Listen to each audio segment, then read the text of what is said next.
સુરત પાલિકાની સામાન્ય સભામાં પ્રવેશતા કોર્પોરેટરોની ચકાસણીથી હોબાળો, વિપક્ષનો સંતાડીને બંગડી લઈ જવાનો પ્રયાસ। સુરત પાલિકાની સામાન્ય સભામાં ભાજપ આપ બંનેના કોર્પોરેટરોની સંપૂર્ણ ચકાસણી કરીને જ પ્રવેશ આપવામાં આવી રહ્યો છે।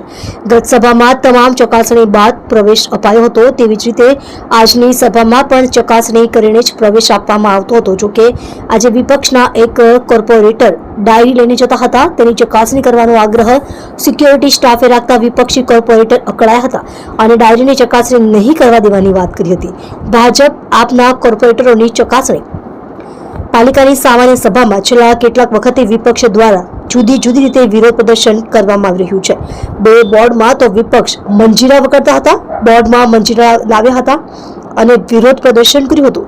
આ ઘટના બાદ શાસકોની સૂચનાથી ચીફ સિક્યોરિટી ઓફિસરનું ઇન્ક્રીમેન્ટ અટકાવ્યું હતું અને ત્યારબાદ સિક્યોરિટી ઓફિસરનો પગાર કાપી લેવામાં આવ્યો હતો। આ ઘટના બાદ શાસકોના ઇશારે પાલિકાના અધિકારીઓએ એક નોંધ મૂકી છે। તેમાં સામાન્ય સભામાં પ્રવેશ પહેલા સાધન સામગ્રી લઈ જવા પર પ્રતિબંધ મૂકવામાં આવ્યો છે, જેના પગલે ગત સભામાં ભાજપ આપ બંને પક્ષના કોર્પોરેટરોને ચકાસણી બાદ જ પ્રવેશ આપવામાં આવ્યો હતો। ડાયરીમાં બંગડી લઈ જવાતી હોવાની ચર્ચા ગત વખતની જેમ જ આ બોર્ડમાં પણ તમામ કોર્પોરેટરોની ચકાસણી કરવામાં આવી હતી।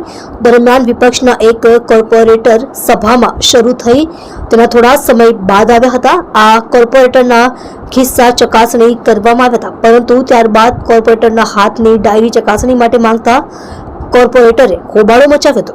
તેઓએ ડાયરી કયા નિયમ હેઠળ ચકાસણી કરે છે તે જાણવા માંગણી કરી હતી। જોકે સિક્યોરિટી સ્ટાફ કોઈ પણ ચકાસણી વિના પ્રવેશ મળશે નહીં તેવી વાત કરી હતી।